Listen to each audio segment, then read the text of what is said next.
Alright, so do you know what Manifest Destiny is? Because I surely don't. It's the 19th century belief that expansion from the Atlantic to the Pacific was both inevitable and justified. Okay, so why does the Manifest Destiny matter? It matters because it was an idea from God, but also it was a dominion and a spread of democracy, and also it was to spread capitalism across the northern United States. Okay. Do you know who created Manifest Destiny, and do you know like when it was created as well? John O'Sullivan created Manifest Destiny in 1845, and in general, the U.S. was expanding during the 1800s. So just over that period of time, Manifest Destiny was very popular. That's just pretty much how it is. All right, Micah, what were some of the wars that were caused by Manifest Destiny? Well, for surely there was the Civil War, the Native American War, and the Mexican American War. But with the Mexican American War, like of 1848, on how it ended was with the Treaty of Guadalupe Hidalgo. Yeah, which led to the Mexican Cession. Yeah, Yeah.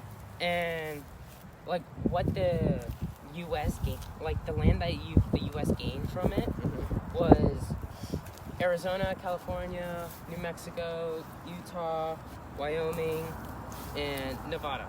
Okay. And other impacts from it was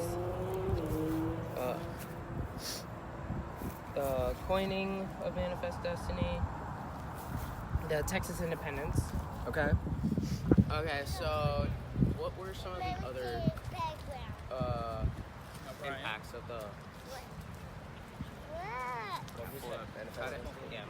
Manifest Destiny? Please.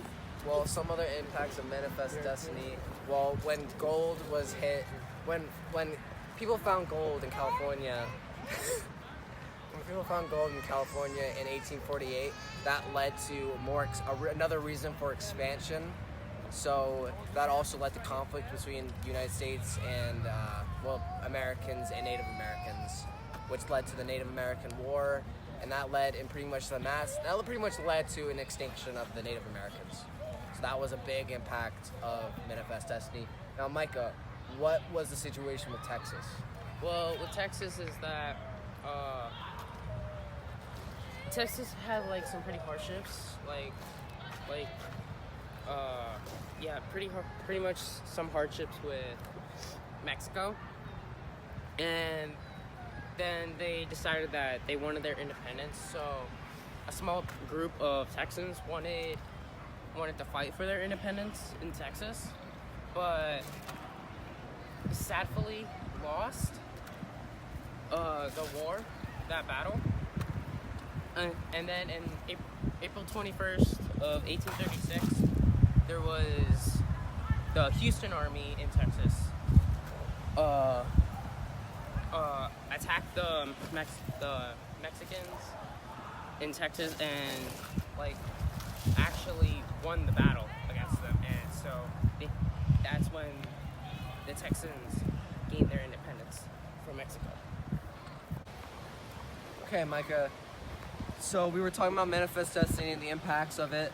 Give me like a glimpse, like an elaboration on the Louisiana Purchase, please. All right, the Louisiana Purchase.